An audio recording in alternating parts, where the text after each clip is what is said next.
Hello बच्चों, यहाँ प्रश्न है। एक वर्ग आव्यूह p जो p वर्ग बराबर i ऋण p को संतुष्ट करता है, जहाँ i एक तत्समक आव्यूह है। यदि p की घात n बराबर 5i ऋण 8p है, तब n का मान क्या होगा।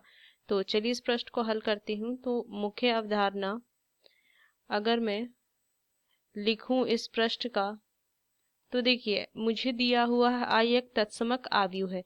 तो अगर मैं बात करूं तत्समक आव्यूह की, तत्समक आव्यूह जिसको हम इकाई आव्यूह भी कहते हैं, तो अगर मैं 2/2 का तत्समक आव्यूह लिखूं तो ये हो जाएगा 1 1 0 0। और एक चीज और, आई गुना ए करेंगे तो वही आव्यूह ए मिलेगा मुझे। तो चलिए इस चीज को ध्यान में रखते हैं। तो सबसे पहले तो देखिए, तो p की घात 2 बराबर आई ऋण में p दिया हुआ है। तो अगर मैं अब n की मान अगर 3 रखती हूँ, तो p की घात 3 बराबर क्या लिख सकती हूँ, p की घात 2 गुना p। तो p की घात 2 का मान i ऋण में p रखेंगे गुना में p।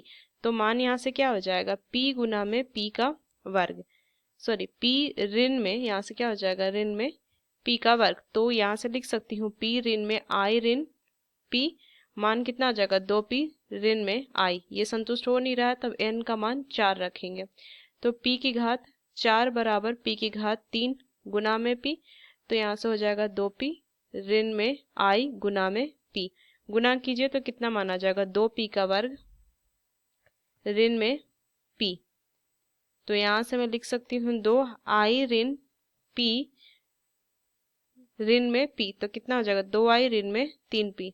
तो ये भी संतुष्ट नहीं कर रहा है। अब n का मान मैं 5 रखूंगी, तो कितना हो जाएगा, इसको क्या लिख सकते हैं, p की घात 4 गुना में p। तो इसको क्या लिखेंगे, यहाँ से 2i ऋण में 3p गुना में p।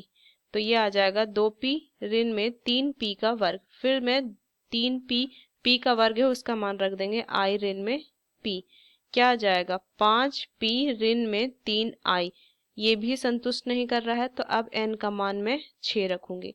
तो p की घात 6 बराबर p की घात 5 ऋण में p।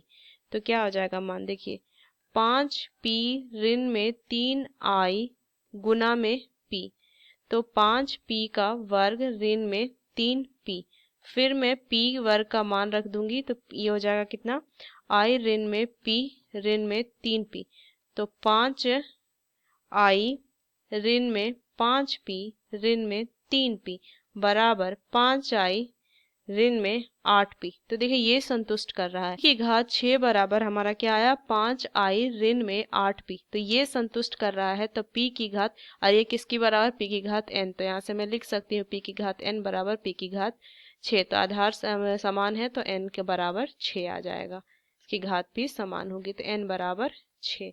तो कौन सा विकल्प सही है, तीसरा। तो इस मुख्य अवधारणा का इस्तेमाल करके मैंने इस प्रश्न को हल किया। आशा करते हैं प्रश्न आपको समझ में आया। धन्यवाद।